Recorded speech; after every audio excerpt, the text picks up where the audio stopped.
Хейтерлерім, хейт жазуға дайын отыра беріңіздер. Кеше сразу 2 лабубу сатып алғаным ұнамай қалып еді, ал бүгін 7 сатып алдым. Сразу 7 штук помада алдым. Мен біраздан бері қызығып жүрген өзіміздің Қазақстанның қазақ қызы мен деген бренд.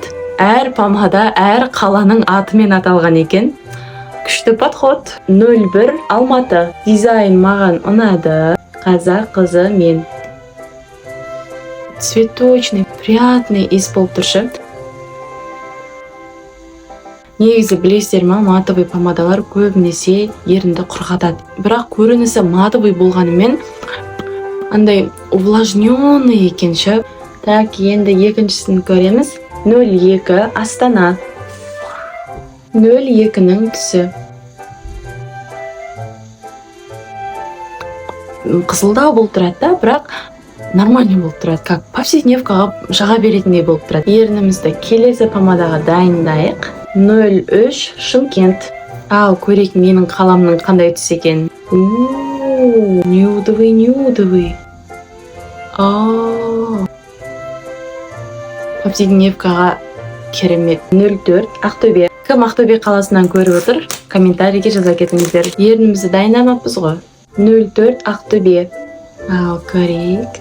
Тағы да мен жақсы көретін қызыл түс екен. Қалай, Ақтөбе маған жарасып тұрма? 05 оттенок Қарағанды. Қарағанды қаласынан кім қарап отыр? Қалай, Қарағанды маған жарасты ма? 06 Тараз. Мына нюдовый түсті қараңыздар. Негізі байқайсыздар ма, именно осы түсті қазір блогерлер көп жағып жатады. 07 Қызылорда.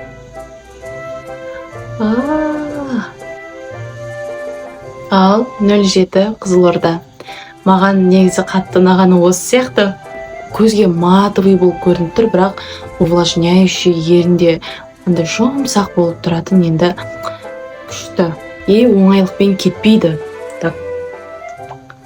Қараңыздар, қолымда дымда жоқ. Қазақ қызы мен қазір біздің Қазақстанда жақсы таралып жатқан біздің қазақстандық бренд. Тек помадалар ғана емес, уходовый косметикалары, SPF кремі қазір күшті, пенкасы бәрі мақтап жатады. Страницасына кіріп өздеріңізде көрсеңіздер болады. Ал сіздердің ойларыңызша қалай, маған қызылдау жараса ма, әлде қоңырлау болған жақсы ма? Обзор ұнаған болса, Диананың қызықтарына жазылып алуды ұмытпаңыздар. Мақұл?